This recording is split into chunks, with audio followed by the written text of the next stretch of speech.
Good morning, dear students. I hope you all are fine at your homes. इन्हीं शुभेच्छाओं के साथ आज हम क्लास 12th की आरोह में गद्य खंड में रिवीजन करने जा रहे हैं। भक्तिन पाठ का हम रिवीजन करेंगे। डिटेल में आपने इस चैप्टर को पहले ही पढ़ लिया है, आज हम इसको रिवाइज करने जा रहे हैं। तो जैसा कि आप जानते हैं, ये महादेवी वर्मा जी द्वारा लिखा गया एक संस्मरण है। आपने इनके संस्मरणों का नाम सुना होगा, जिसमें एक गिल्लू है, गौरा है। तो इस कहानी में, इस संस्मरण में इनकी एक सेविका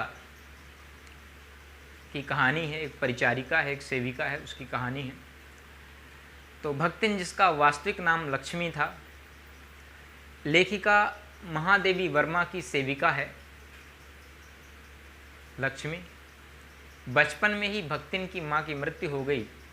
सौतेली माँ ने 5 वर्ष की आयु में लक्ष्मी, जिसका अब नाम क्या है, भक्तिन नाम है, उसका 5 वर्ष की आयु में उसकी सौतेली माँ ने विवाह कर दिया तथा 9 वर्ष की आयु में, मात्र जब 9 वर्ष की थी, उसका गौना कर दिया और ऐसा करके उसको ससुराल भेज दिया। ससुराल में भक्तिन ने 3 बेटियों को जन्म दिया, जिस कारण उसे सास और जेठानियों की उपेक्षा सहनी पड़ी। उपेक्षित रही सास और उसकी जेठानियाँ हमेशा उसको ताने मारती रहीं। सास और जेठानियाँ आराम फरमाती थीं और भक्तिन को सारा दिन काम करना पड़ता था। भक्तिन का पति उसे बहुत चाहता था, बहुत प्रेम करता था।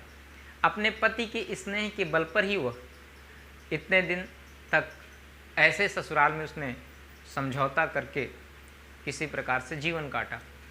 जब चूँकि रोज़ के लड़ाई झगड़े, गृह कलह की स्थिति बनी रहती थी, रोज़ लड़ाई झगड़ा होता था, तो उसने अपने पति से बात करके, परिवार वालों से समझौता करके भक्तिन ने अपना अलग घर बसा लिया और सुख से रहने लगी। पर भक्तिन का दुर्भाग्य यहाँ भी उसका साथ नहीं छोड़ता है। अल्पायु में ही उसके पति की मृत्यु हो जाती है। ससुराल वाले भक्तिन की दूसरी शादी कर उसे घर से निकालना चाहते हैं। उसकी जो संपत्ति है उससे बेदखल करना चाहते हैं। बहुत थोड़ी सी उसके जो घर वर खेते थे, उनसे वो बेदखल करना चाहते थे। तो संपत्ति हड़पने की साजिश में उसकी दूसरी शादी करके उसे निकालना चाहते हैं।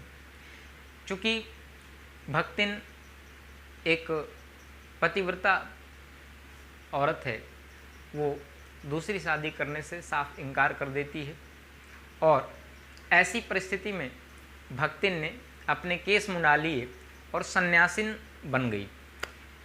जब उसने देखा कि मेरे पीछे तो अभी भी ये परिवार के लोग पड़े हुए हैं, तो उसने अपने केस मुड़ा के, सर मुड़वा के सन्यासिन बन गई और तभी से उसको भक्तिन लोग कहने लगे। भक्तिन स्वाभिमानी, संघर्षशील और कर्मठ तथा दृढ़ संकल्प वाली स्त्री है, जो पितृ सत्तात्मक मान्यताओं और छल कपट जैसी छल कपट से भरे हुए इस समाज में अपने और अपनी बेटियों के हक के लिए लड़ाई लड़ती है। घर गृहस्थी संभालने के लिए अपनी बड़ी बेटी दामाद को बुला लिया। बेटी का विवाह किया तो बड़ी बेटी और दामाद को उसने बुला लिया। दुर्भाग्य ने यहाँ भी उसका साथ नहीं छोड़ा। अचानक उसके दामाद की भी मृत्यु हो जाती है। भक्तिन के जो जेठ और जेठानी हैं, वो साजिश रचकर भक्तिन की जो विधवा हुई बेटी है, अभी फ़िलहाल जो अभी विधवा हुई थी, उस बेटी का विवाह जबरदस्ती अपने तीतरबाज साले से करवा दिया। पंचायत द्वारा कराया गया यह संबंध बड़ा दुखदायी रहा।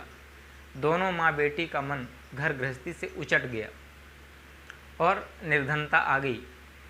लगान न चुकान पाने के कारण जो जमींदार हैं, उन्होंने भक्तिन को दिन भर धूप में खड़ा रखा। अपमानित भक्तिन पैसा कमाने के लिए गांव छोड़ करके शहर की ओर आ जाती और यहाँ आती है तो महादेवी वर्मा की सेविका बन जाती। भक्तिन के मन में महादेवी के प्रति बहुत आदर है, समर्पण की भावना है और अभिभावक के समान अधिकार का भी भाव है। वह छाया के समान महादेवी के साथ हमेशा रहती है। वह रात भर जागकर चित्रकारी या लेखन जैसे कार्य में व्यस्त अपनी मालकिन महादेवी की सेवा का अवसर ढूंढ लेती है। महादेवी भक्तिन को नहीं बदल पाई, पर भक्तिन ने जरूर महादेवी को बदल दिया। कैसे बदल दिया कि भक्तिन के हाथ का जो मोटा देहाती खाना है वो खाते खाते महादेवी का भी स्वाद बदल गया और महादेवी भी जो है भक्तिन के जैसे खाना खाने लगी। भक्तिन ने महादेवी को देहात के किस्से, कहानियाँ, किंवदंतियाँ कंठस्थ करा दी। स्वभाव से कृपण महाकंजूस होने पर भी भक्तिन पाई पाई कर जोड़ी हुई जो राशि है उसको सहर्ष महादेवी को समर्पित करने को तैयार हो जाती। जेल के नाम पर थरथर कांपने वाली भक्तिन अपनी मालकिन के साथ जेल जाने के लिए बड़े लाट साहब तक से लड़ने को तैयार हो जाती। महादेवी वर्मा स्वतंत्रता संग्राम के लिए उनको जेल जाना पड़ता है, तो वो भी कहती है कि मुझे भी जेल ले चलो। और स्वतंत्रता संग्राम के लिए अपनी महादेवी अपनी मालकिन के लिए वो महाकंजूस भक्तिन जो पाई पाई जोड़ करके रखती है वो सब का सब अपनी मालकिन पर न्यौछावर करना चाहती। तो भक्तिन महादेवी के जीवन पर छा जाने वाली एक ऐसी सेविका है जिसे लेखिका नहीं खोना चाहती, महादेवी वर्मा नहीं खोना चाहती। महादेवी वर्मा के घर में जो 2-4 पैसे इधर उधर पड़े हुए होते हैं, भक्तिन की आदत है कि उन पैसों को अनाज में छुपा देना। इस तरह से छुपाए गए पैसों को वो चोरी नहीं मानती और कहती है कि नहीं, ये चोरी नहीं, ये उसका एक अलग स्वरूप सा।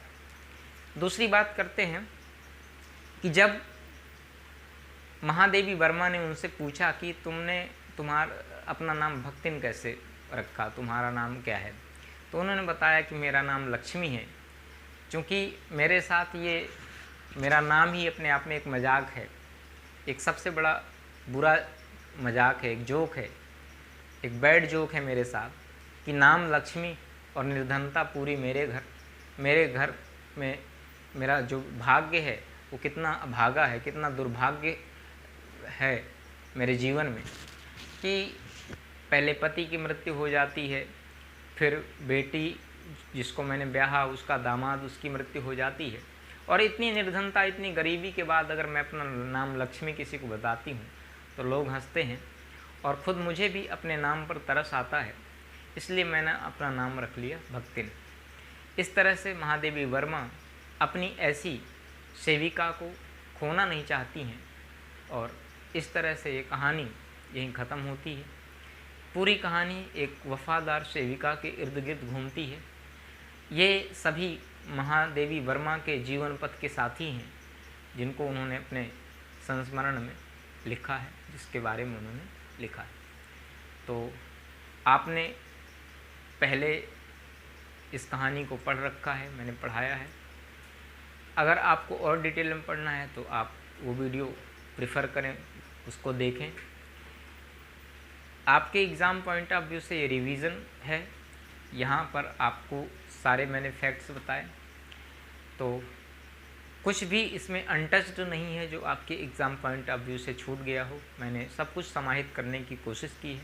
फिर भी अगर आपको कहीं पर कोई डाउट्स हों, कोई क्वेरी हो, तो आप निश्चित रूप से मुझसे पर्सनली पूछ सकते हैं या कमेंट बॉक्स में आके कमेंट कर सकते हैं। Okay, thanks for watching, have a nice day.